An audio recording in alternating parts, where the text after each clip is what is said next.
appreciate you being here and sharing our knowledge. So thank you so much. Great. Thank you very much, Mark, and good morning to everyone. Looking forward to a good conversation today. I always like to keep these types of things as informal as possible. I told Melissa I do have some prepared remarks. I'll walk everybody through a quick PowerPoint here that's got some numbers that may be of interest to each of you. And then we'll just open up for questions or comments that may be on your all's mind. The title of Foreign Business Development in the Triangle, I will touch some on that in the context of what we do. Specifically around trying to recruit international firms, but really foreign business development in the general plainest context could just mean anything that's not from the Triangle setting up operations here in this region. And so I'll touch a little bit on that as well. I'm going to go ahead and share my screen to go ahead and get things started. And this should hopefully work since we took care of it in practice mode. Let's see here. All right, give me 1 second. Here seems to be okay. There we go. All right. So as you heard Mark say in the very kind introduction, we do a number of things here at the EDPNC. I'm going to focus on just a couple aspects of that. But as you heard from the description, all of our work really pertains to things that are designed to help drive economic development here in the state of North Carolina. They may not always be what people think of when they think of economic development. I think if you pick up a copy of the Triangle Business Journal or the News and Observer, oftentimes economic development is synonymous in most people's minds, including maybe in the real estate industry, with the efforts to bring a company here to the region that isn't here today, because now that company is going to be building a new facility or leasing an existing facility or buying an existing facility. They'll be creating jobs. They'll be recruiting people from outside this market to move here and work for that company, which of course spurs those individuals to buy a home or rent an apartment. All of these different things are of course economic development. But we also do some things that maybe people don't think of when they think of economic development. Tourism promotion is probably at the top of that list. Here in North Carolina, tourism is a big industry.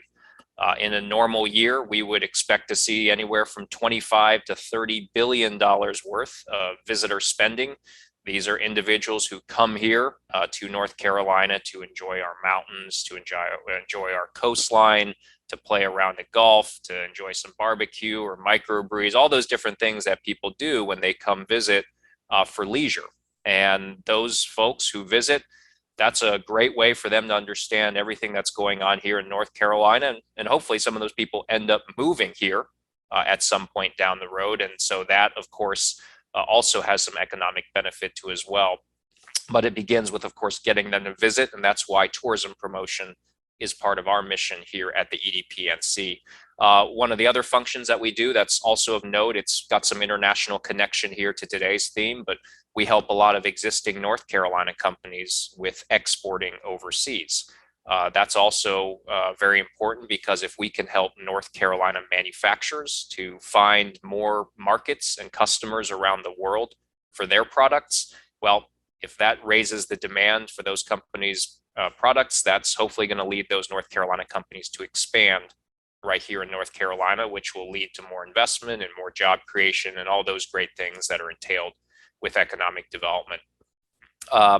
You'll hear me say this here in a couple of minutes, but of course, we've been in a pandemic now for coming up on 18 months, and that pandemic has uniformly affected just about every aspect of what we do and see in the economic development field. You'll understand hopefully a little bit how that's affected some parts of our operation. We won't have time to get into how it's affected things like our tourism promotion efforts or international trade, although I'm happy to answer those questions if people have them. I'm really going to focus for today's purposes on what, as I said, most people typically think of when they think of economic development, especially here in this region, and that is specifically efforts to attract companies to locate here. I will talk about it more in a statewide context. We are a state organization. We cover all 100 counties. Obviously, we work very closely with the local communities in this region of the state. I myself live in the Raleigh area. Our main office is in Raleigh. Of course, spend a lot of time in this part of North Carolina, but our mission is statewide in nature. So a lot of the numbers that you see from me today, they are going to be at that state level for all of North Carolina. So what I want to cover today is pretty straightforward. First, talk a little bit about what we've seen during the pandemic, including what that effect has been on things like foreign companies coming here to North Carolina and locating operations. I'll talk briefly about what we're seeing right now. That's a common data point that I like to share with audiences is what does activity look like, especially through the lens of our conversations with companies that are thinking about where their next location will be, whether they're expanding or whether they're relocating. Of course, we want that to be in North Carolina. And so the more of those conversations that we're having with companies, the greater the chance we have that some of those companies will end up choosing North Carolina for that investment that they're contemplating. And then I'll talk a bit about roadblocks and opportunities as we see them from the state level. What's ahead, really, especially as we hopefully emerge out of the shadows of this pandemic sometime here in the next 6 to 12 months, hopefully no longer than that. But of course, we're all seeing some of the 2 steps forward, 1 step back that we've all been living through. So let me start at a high level here in terms of during the pandemic. I would say that it was if you go back to March 2020, the first weeks, first days of this pandemic, what we saw was probably no different than many economic development organizations. And economic development organizations like ours, we are essentially sales and marketing groups, right? The product that we're selling is North Carolina as a place for companies to set up and do business in. We work all the time with manufacturing firms, with corporate headquarters that may be looking to move out of somewhere like a New York, a New Jersey, or California. We work with food processing companies. We work with information technology firms, life science and pharmaceutical firms. Those are the types of corporate entities that we're typically in conversation with about locating in North Carolina. We don't deal with retail, or at least point of sale retail. So we're not trying to get another Chick-fil-A, for example, to open up in North Carolina, or another Target to open up a store in North Carolina. That stuff is, of course, very important. Those are the amenities that residents and people want to have in their areas, but that's not where we're focused at a state level. We're really focused on those types of corporate end users that have some pretty wide latitude over where they choose to go. A corporate headquarters theoretically could go anywhere, whereas a retail point of sale operation, they really are trying to follow the rooftops. They're following very specific demographic profiles in terms of where they decide to set up. So like I said, we don't really deal much in retail. We don't deal in a lot of commercial type of end users. Think like a dry cleaner, or an insurance agent's office or something like that. That's not the kind of thing that we would typically work on. Again, think manufacturing, think corporate headquarters, maybe some shared service, back office type functions that companies would use. Those are the types of operations that we're typically in discussions with. So in March of 2020, if you think about us as a sales organization, like any sort of organization, we've got a pipeline of active deals, deals that we are chasing, deals that we are in conversations with, companies that have said, hey, we're planning XYZ manufacturing plant for new capacity, and North Carolina is one of the half dozen states that we'd like to take a look at as a potential option. We've got that big pipeline of activity. In March in 2020, we enter the pandemic, and all of a sudden, a lot of those conversations go quiet, or those companies say, hey, we are postponing our plans for expansion or new location, or we are canceling them altogether. Because remember just how much uncertainty there was in those early days of this pandemic. How long would it last? How severe would it be? What would it do to the economy longer term? I mean, we all remember the stock market tanking, unemployment claims jumping by, just ridiculous amount, off the charts, quite literally. That was the environment in which we were trying to apply this trade of talking to companies and convincing them to locate in North Carolina. Fewer and fewer of those companies stuck to those plans in those early days of the pandemic, because there's just too much uncertainty for them to know if they were even going to go through with those plans. Fast forward 18 months, in spite of those first couple of months, I'd say, of uncertainty and deals falling out of our pipeline or just postponing indefinitely, in those 18 months since March of 2020, it's actually been a far, far better picture than we would have ever predicted back at the beginning of the COVID pandemic. And I'll have a few of those examples or numbers here in a second. So that's on the business recruitment front. I'll just say very briefly, tourism, as many of you probably are well aware, tourism took the biggest hit early on in the pandemic, and frankly still continues to be one of the most challenged sectors. And so for us, being the state's lead entity on promoting the state as a tourism destination, that obviously this pandemic has created a pretty big headwind, especially, as I said, in those first months of the pandemic where nobody's really interested in traveling and no one is therefore receptive to messaging about North Carolina as a travel destination, when we're all living through the uncertainty of a highly infectious disease that frankly most people didn't know much about, and most folks were going to take every possible measure to avoid being infected by that. Things have gotten a little bit better, of course, in 18 months as public health measures kicked in, and then of course as more and more people get the vaccine. That of course has enabled people to travel a lot more than they did in, let's call it, the first 3 to 4 months of the pandemic. We are seeing a little bit of slippage right now in leisure travel because of the Delta variant. Very understandable. Even though people are vaccinated, they hear about things like breakthrough cases, or like in our case, we've got an unvaccinated child at home, so we're worried about, we just don't want her to catch something from us. I mean, those are the types of very understandable human behaviors that are affecting things like travel decisions. And of course, that's a big part of what we do, is to try to stimulate that leisure travel into North Carolina.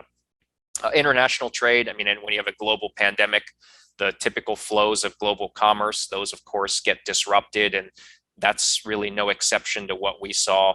A lot of our North Carolina companies that we help to export their products overseas, that was very difficult to do during the pandemic. And even today, with various things like travel restrictions, it's just frankly difficult for North Carolina companies to go sell to overseas customers if it's difficult for them to even travel, make that trip outside the US and go visit a potential distributor or buyer in Asia or Europe or Latin America. So we are seeing the effects of that in our export assistance work. Let me move on here to the next slide.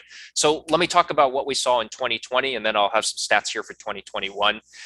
As I said, a far, far better picture than had you asked any of us in economic development in March, April, or May of 2020. Starting in June of last year, activity really picked up significantly, whereas the first few months of the pandemic saw companies cancel the plans that they'd been discussing with us about a new factory or a potential relocation of their corporate headquarters. Starting in June, a lot of those conversations picked back up, either companies resuming their plans or new companies coming out of the woodwork saying, hey, we are forecasting big demand for this product. We don't have enough capacity to make it in our current footprint. We need to set up a new production facility. We'd like to talk to North Carolina. Whatever those scenarios, that activity picked up significantly in June of 2020, and it has really not let up since. One statistic that I always share with our board of directors, every month we measure new deal flow. So these are new RFPs or new invitations by companies to bid on a project that they are considering. And a typical month, we might see 25 to 30 of those kinds of new deals present themselves, where North Carolina's on the list of this company and we're getting a chance to compete for that. Every month since June of 2020, with the exception of 1 month, and I think it was maybe October of 2020. If you compare every month from June 2024 to 12 months prior, it's anywhere from 15 to 50% more deal flow than 12 months prior. So that gives you some indication of just comparatively how much more project activity that we have seen on the business recruitment side. So long story short, plenty of companies looking out there for new locations, and in some cases looking to relocate operations from where they are today, that bread and butter type of project that we typically work on. For us though, where are those projects distributed in terms of industry mix?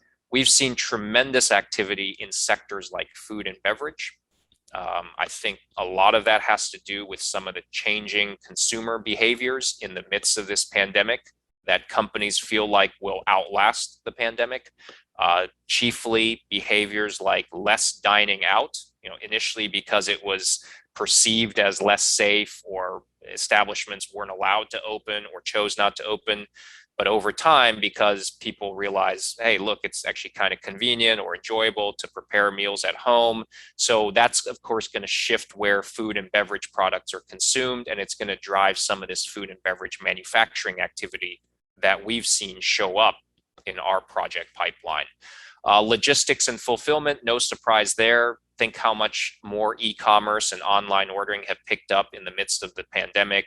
Again, especially because people may not want to or are unable to enter physical retail establishments.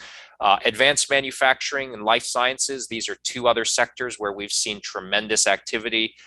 Maybe not as affected as much by the pandemic, as much as by just general advances in technology and innovation that are driving these companies to expand more. Take a look at something like electric vehicle technology, next generation mobility technologies. Those are the kinds of sectors that we have seen a lot of uptick in terms of manufacturers looking for a new place to locate. And of course, we want that to be here in North Carolina. What are we seeing right now? So far, and we are, I guess, at the end of the 8th month of the year, and we are already have notched as a state 107 business recruitment wins, as well as existing employers that expand in some form or fashion that we have assisted.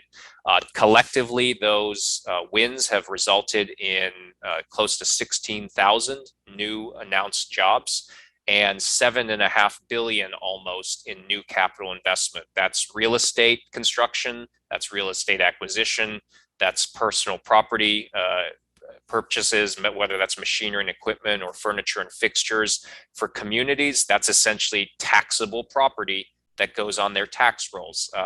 Melissa, for example, is from Holly Springs. Holly Springs has, in short order, just in 3 months, has landed 2 separate pharmaceutical biotech related manufacturing operations that each contribute, close to $1 billion of new capital investment. I think between the Amgen project announced last month and Fujifilm Diosynth announced back in the spring, that's close to $2 billion of new capital investment, new property tax base, basically, for the town of Holly Springs.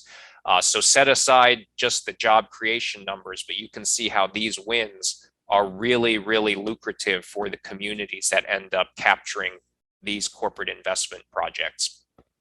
Our wins, those 107, those have been scattered in both urban regions like the Triangle, but encouragingly also in rural communities as well, which as a statewide entity is a big priority for us. What does our pipeline look like right now? 226 active projects as of last night, 73,000 potential new jobs. If we were to win all 226 of those deals, we won't win all of them, of course, but if we do, you're talking about a pretty sizable impact to the state. You're also talking about $92 billion of potential new investment. So we've got some very large projects in there if you do the math. Lots of companies that are considering $1 and $2 billion size capital investment projects, primarily, of course, in the manufacturing sector. We've talked, of course, about foreign business development, and for a lot of people, that's usually the context, not of necessarily stuff that's new to the Triangle, but it's outside the U.S. companies that are looking to come in. That actually has been a bit of a slow spot for us in the past 18 months. If you look at our normal pipeline of activity, maybe a quarter of it right now, if that, in the past 18 months, has been projects or deals that involve an overseas-based company from Japan, Germany, Belgium, France, Brazil, you name it. We're working typically with companies from Western Europe, East Asia, generally speaking. In normal pre-pandemic times, that number would be closer to a third of our pipeline would be those foreign direct investment projects involving an international company. Like I said, it's been hovering between 20 and 25% for most of the past 18 months.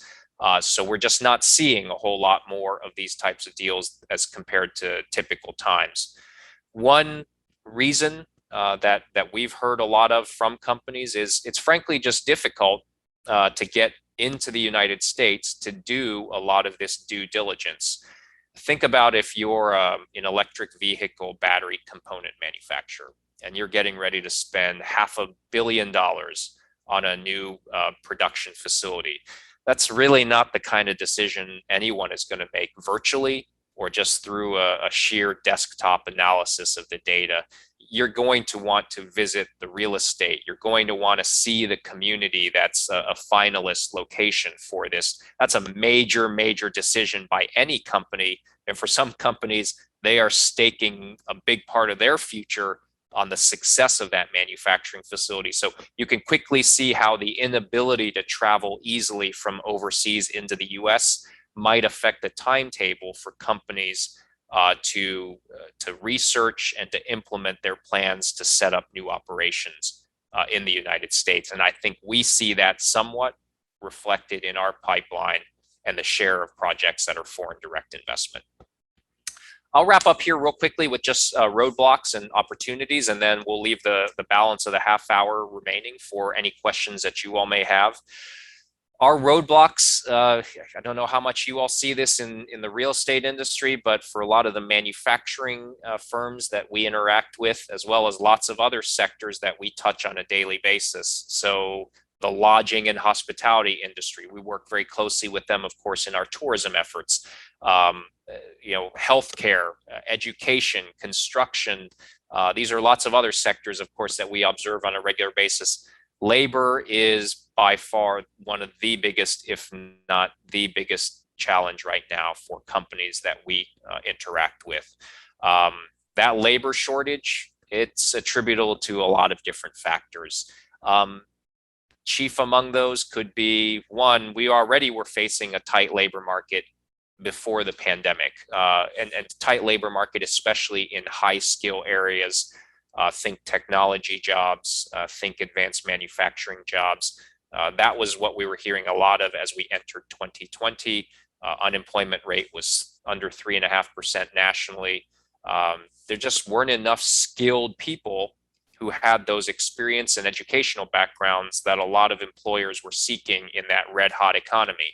So you think 18 months later, post-pandemic, unemployment rate is now 1-2% higher depending on where you are. You think, okay, maybe that alleviates some of the pressure.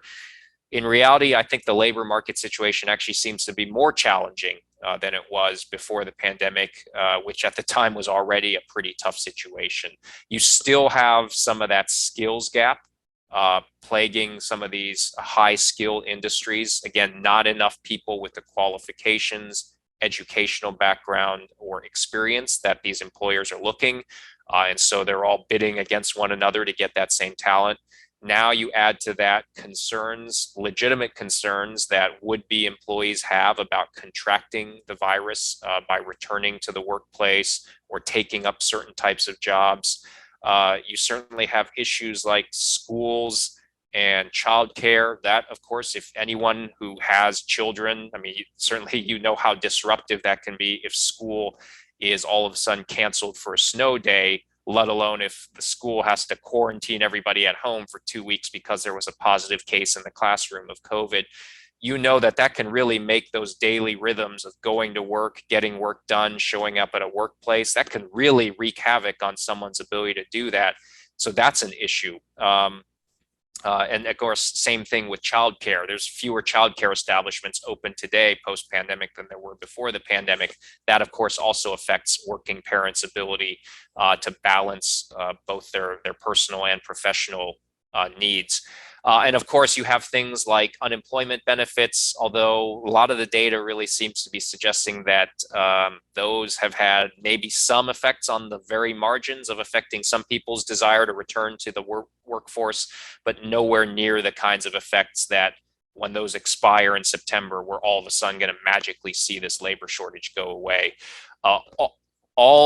Undergirding all of those separate phenomenons is also just a big demographic phenomenon.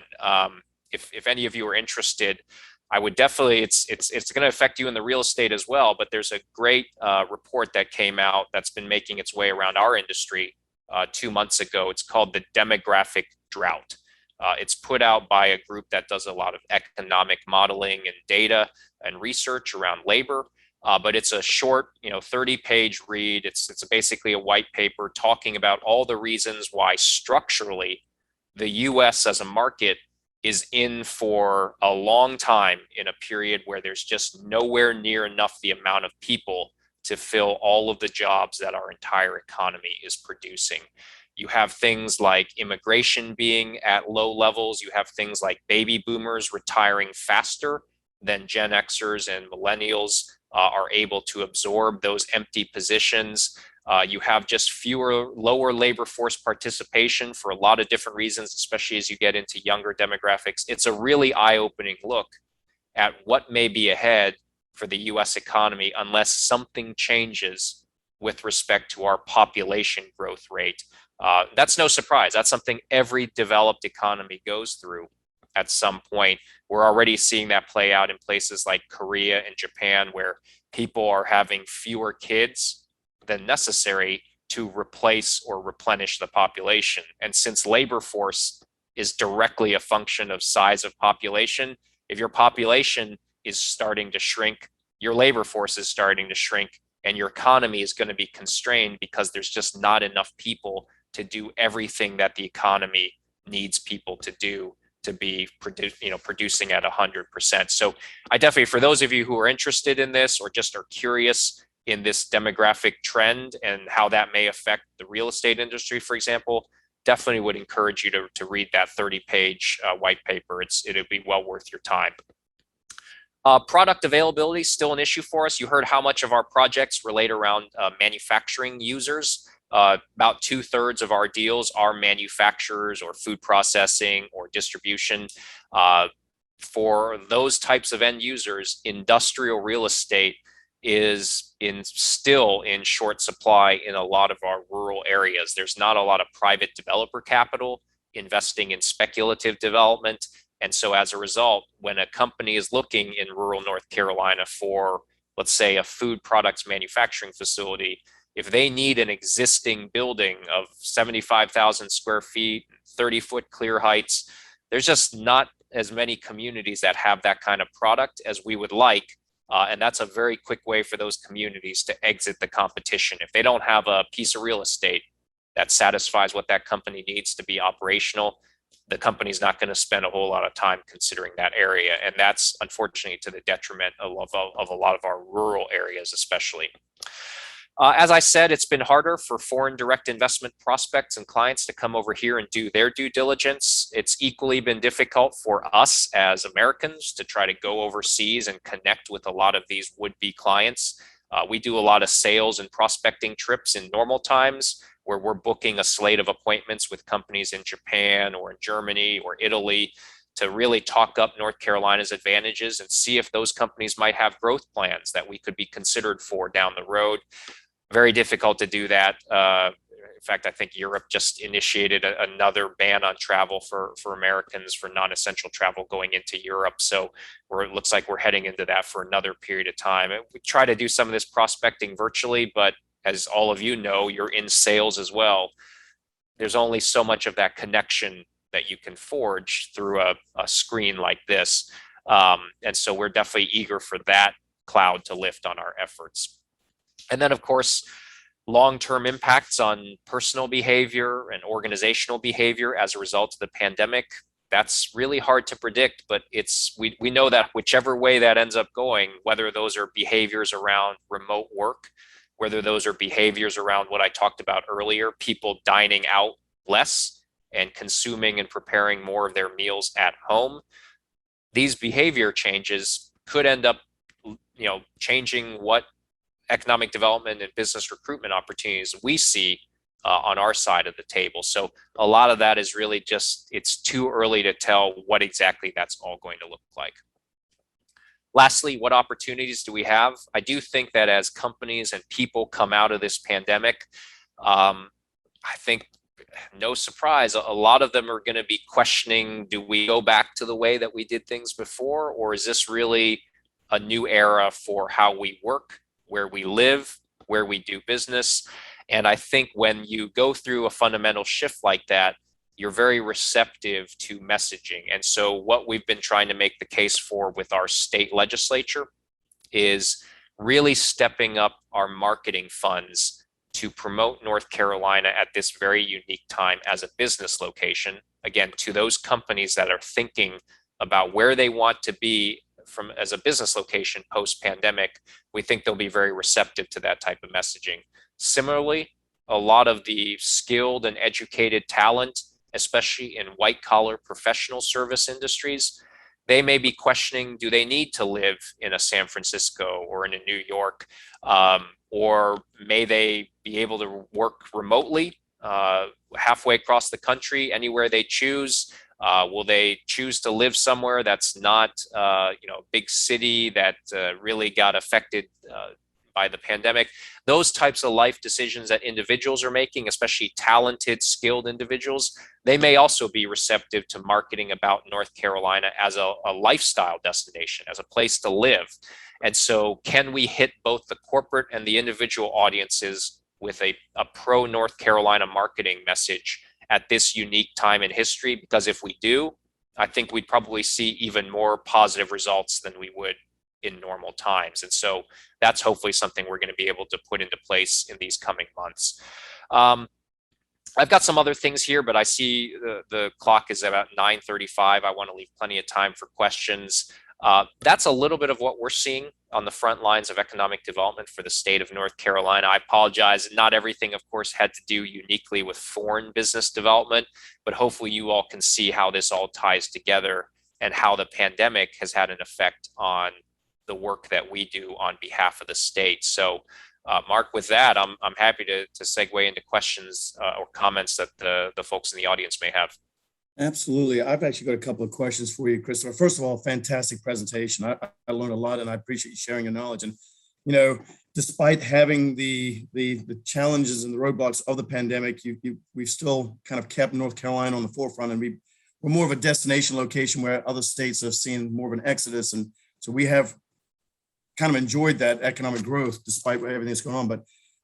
And I know you focus more on the state level of attracting businesses here, but here in the Triangle, Austin, Texas has always kind of been our nemesis, despite having us ranking really, really high in a lot of accolades, but we always seem to have lost out to Austin, Texas. And correct me if I'm wrong, but I see that tide changing.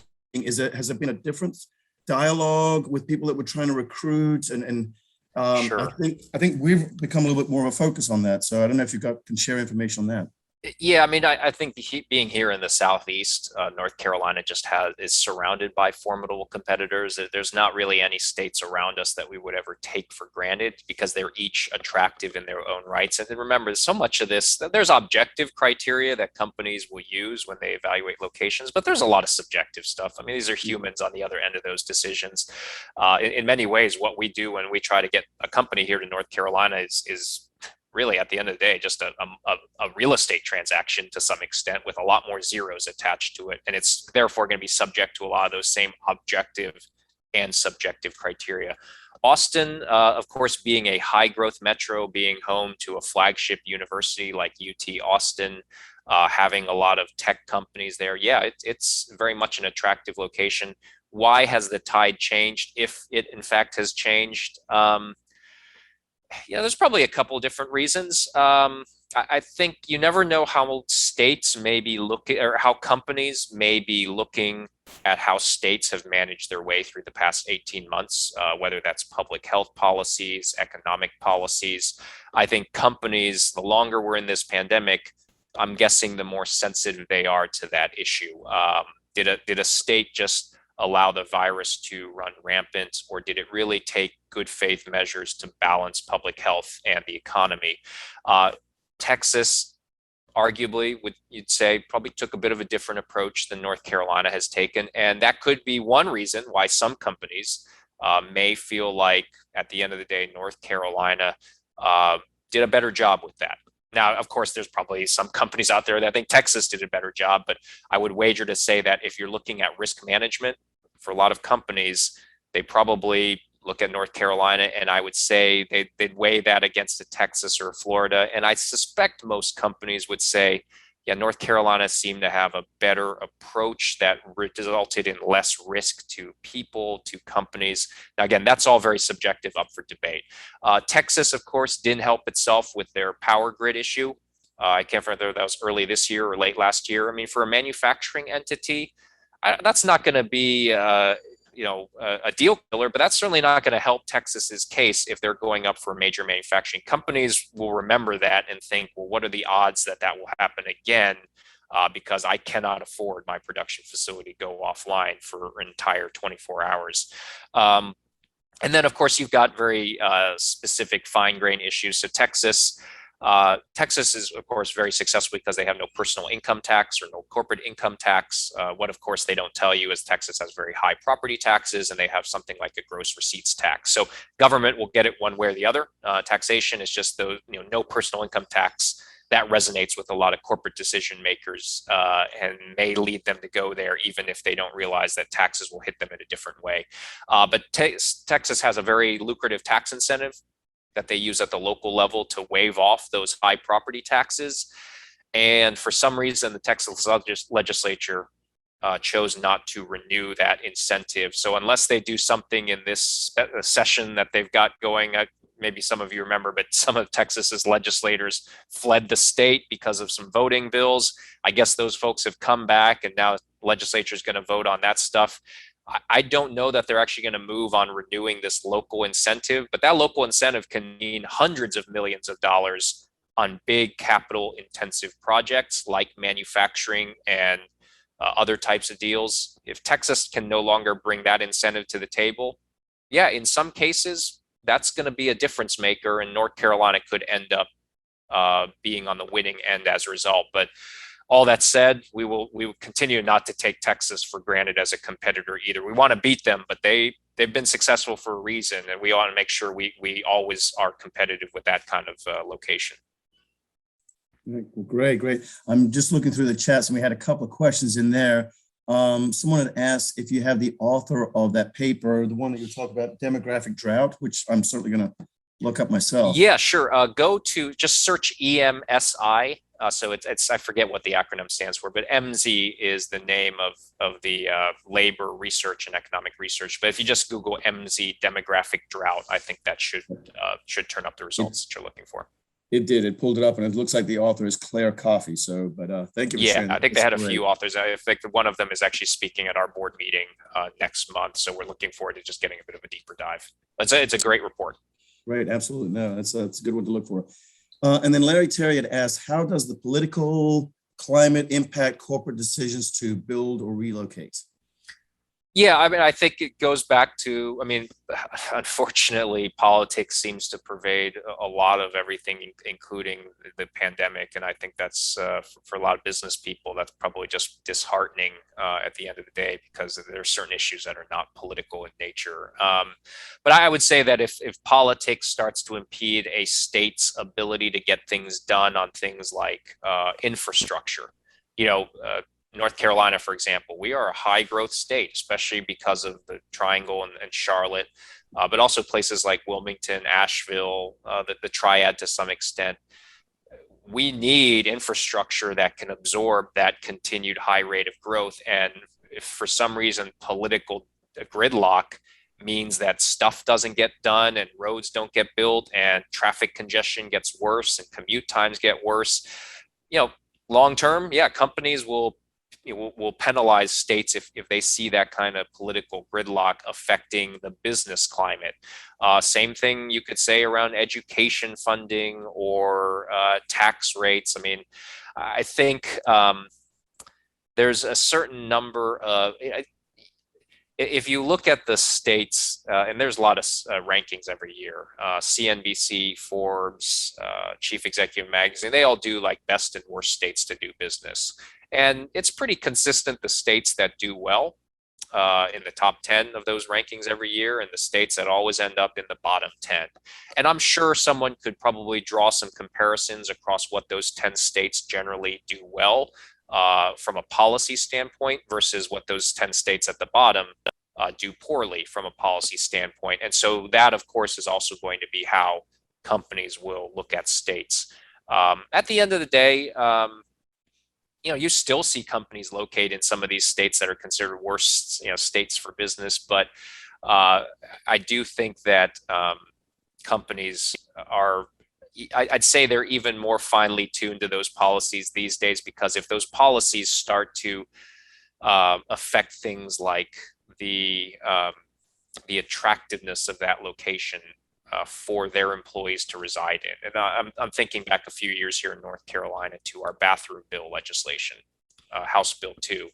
House Bill 2, there was a reason why a lot of companies crossed North Carolina off the list during that year. It's because whether the executives themselves believed that such a piece of legislation was necessary or not, they were smart enough to realize that a lot of their employees might object to it and therefore may not want to go live in that state if they were recruited to the company's operations there. They were smart enough to realize that their customers might feel that was a hit on the company's brand by choosing to locate in that state, because that company would therefore be associated with the policy like that. I think these are the types of things that we hear from companies all the time. And I think that's only gotten more and more sensitive in recent years as companies have to be ever vigilant about how they're perceived by their employees, how they're perceived by their shareholders, by their communities, and by their stakeholders. And companies don't want to court controversy, so they're probably going to stay away from locating facilities in the near term in states that have, for whatever reason, put up a lightning rod policy. You pick your issue, but there's plenty of ways you can be a lightning rod on the policy front as a state. And I think as long as we don't go down a path like that again, most of this other stuff is probably not going to be as consequential in terms of the public policy stuff. But I'd say those kinds of social policy, social legislation, that's really been what we've seen the past 5 years really can be a difference maker between different states. All right, great. Thank you. We got a few more questions that will be trickling in the Q&A. Kadri asks, do you have any interactive map for incoming companies to North Carolina? I feel like we do that for our annual report every year. Basically, and I don't have it pulled up here in front of me, but I think if you search our 2020 annual report online, I think that's the one that we started doing, just a map of North Carolina with just a pin dropped in all the different places where we had a corporate expansion or corporate location. A big picture, a lot of that stuff is up and down the I-85 corridor between the Triangle, the Triad, and the Charlotte region. We will periodically, of course, have projects, like I said, in a lot of rural areas, including eastern and western North Carolina. But because the bulk of our population and labor force lie along the 85 corridor, it's no surprise that a lot of companies would be gravitated to that stretch of the state. We do try to put as much of North Carolina in play as possible. We realize it may be hard to get 1,000 job manufacturer locating in a really remote part of the state. But if it's a 100 job company and there's plausible reasons that we could get them to look at other locations around North Carolina, we're certainly going to do that, because our job is try to put as much of North Carolina in play as we can. Okay, great. And let's see, Brett Bushnell, our own president, his question was, what is holding North Carolina back from landing a company to expand into one of our mega sites? That's a great question. I mean, I think those mega sites have been online for, I'd say, 4 or 5 years, and the 6 or 7 mega sites that we have. And for those who don't realize, mega sites are typically 1,000-acre tracts of land. They've got the infrastructure there in place: heavy power, heavy water, oftentimes rail, because the envisioned user would be something like an automotive assembly plant, which does require rail service. That's the term mega site, generally speaking. And we've got, depending on your definition, 6 or 7 of those around North Carolina. And so one of them did have success. I mean, out in Rocky Mount, they landed on a portion of their mega site, a big tire manufacturing facility they announced 4 years ago. Unfortunately, there's some reasons that that company has delayed its construction plans. But so they have had some success. The mega site in Randolph County, just outside of Greensboro, that was runner-up for a Toyota Mazda assembly plant 2 or 3 years ago. So it's not as if they're not in the game. Why do we come out on the losing end for those big projects? There's a lot of reasons. I think the reasons will really depend on the specific company that we're trying to get to land there. I think in the case of Toyota Mazda, it had something to do with just our proximity to those two companies' existing supply chains being much further to the east than the eventual winning site in Huntsville, Alabama was. I mean, that's a very real consideration for companies. If my suppliers are 100 extra miles away, that's some amount of extra logistics cost per vehicle made at that factory. And so that would probably be one of the reasons, but that's unique to that situation. In other cases, it may be a question of, are we aggressive enough on incentives relative to another state that has just as good a site, just as good as a workforce, just as good of a market location? Those incentives can play a big tie-breaking role in those decisions. And there's been times in the past, I'd say not in the recent past, but there's been times 10 years ago where North Carolina was nowhere near as aggressive as it's been for some of these wins in recent years. And that's a real credit to the bipartisan cooperation between the governor and the legislature. You know, different political parties, but when it comes to putting together stuff for an economic development deal, they have gotten it done time and again. And I think that's a big part of why we've seen some of these big wins, everything from Apple to Honeywell's corporate headquarters relocation a few years ago. And then probably the last reason is there's only so many types of projects that work for mega sites. If you're a mega site owner, you're not going to be content going after a company that's only going to create 100 jobs. You put that 1,000 acres together for a big buffalo of a project, and you're not going to settle. You shouldn't settle because it's a lot of effort to put that kind of assemblage together. And there's just not that many huge projects out there in normal times looking. Now, like I said, the pandemic, for whatever reason, we've started to see a lot of these sectors come forward with big mega site type projects, especially in the transportation equipment sector. So I'd say at least a few of our mega sites right now, we're in talks with companies where that's where they would go if they came to North Carolina. But it's a lot of ifs to get to that point where we can hopefully cut the ribbon on one of those companies choosing one of our mega sites. Right, right. And I think having a company like Apple coming to the area does kind of put everyone's attention towards us. That certainly can help attract more people. Absolutely, absolutely. Well, Ward Rickey has a great question, and he says, thank you for this. It's been very informative. Can you speak to the office space and remote working? We seem to have built a lot of office square footage in the past years. Do you see any indications of corporations cutting back on their office space? Yeah, that's a great question. And let me see. Let me pull this. Oh, shoot. All right. Give me 1 second here.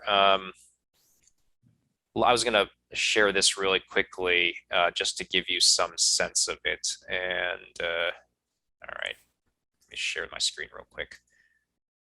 So normally I would pull up my Salesforce dashboard, but I need to update my password, so I'm not able to jump into it the way I normally would. So this is just a dashboard report that is based on our Salesforce internal results that I got yesterday. So what you're seeing at the bottom is the pertinent graphic here. Let me just zoom it up to full size. Long story short, the headline here is we aren't seeing as many office deals as we normally do. And the Triangle in Charlotte especially get a lot of these looks, whether that's for like a tech center, like a digital commercialization hub, a tech hub type investment, whether that's a corporate headquarters, whether that's even something like a back office or shared service. Those types of deals have been in relatively shorter supply in the past 18 months. No doubt, I think, because companies are going to be really hesitant to make those big investments around moving an office operation or building one out if they don't know what that office workplace environment's going to be like post-pandemic. And I think we're all struggling with that. We've had our office open since June of last year, and it's been utilized maybe by 10% of the people on any given day. And it's because people prefer to work at home if they've got that flexibility. Now, we will go back eventually, but that's the same thing most office places are dealing with. Some haven't even reopened for anyone in the past 18 months. They've been fully remote since that time. And until there's greater clarity around what works best for each company or for an industry as a whole, I suspect we're going to continue seeing fewer office projects than we would, because why would a company go forward with something like that if they don't really know how successful it's going to be compared to what was a pretty certain decision pre-pandemic. What you're seeing across the bottom of the screen, this is that amount of new deal flow that comes into us every month. So new RFPs, new projects that we learn about that we can compete for. You can see it's segmented by corporate end use primary activity. And you can see we used to have this color coded a little bit easier as sort of like warm colors for industrial, cool colors for office. But even now, if you look on your screen, you can see it for yourself. Just that proportion of the new deals that we get the chance to compete for coming in every month, a lot smaller proportion of those are back office, corporate HQs. R&D is usually, for us, R&D is not always lumped in as an office type user. So I'd say look at the back office shared service color code, the call center color code, and the corporate HQ color code. That type or that category of project compared to pre-pandemic, definitely far fewer. I mean, there's some months where you can see we don't get a single one of that type of user coming in and looking in North Carolina for a new investment. And that would be quite different if you were talking before March 2020. Okay, well, lots of great questions and definitely some amazing answers. This is it's exciting for us to look at the things that are on the horizon for us.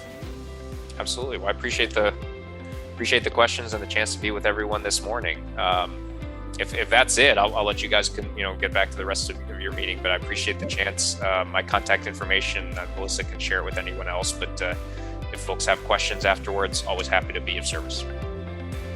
Well, I can share. This is a great piece of information, and I'm glad this is recorded. We'll share it with a lot of our other members that couldn't join us today. But Christopher, thank you so much. Just a wealth of knowledge. We really do appreciate it. Taking the time out of your busy schedule to share that with our members. So thank you. Absolutely. Thank you, Mark. Thank you, Melissa. Appreciate it. You all have a great day. Thank you. Thank you.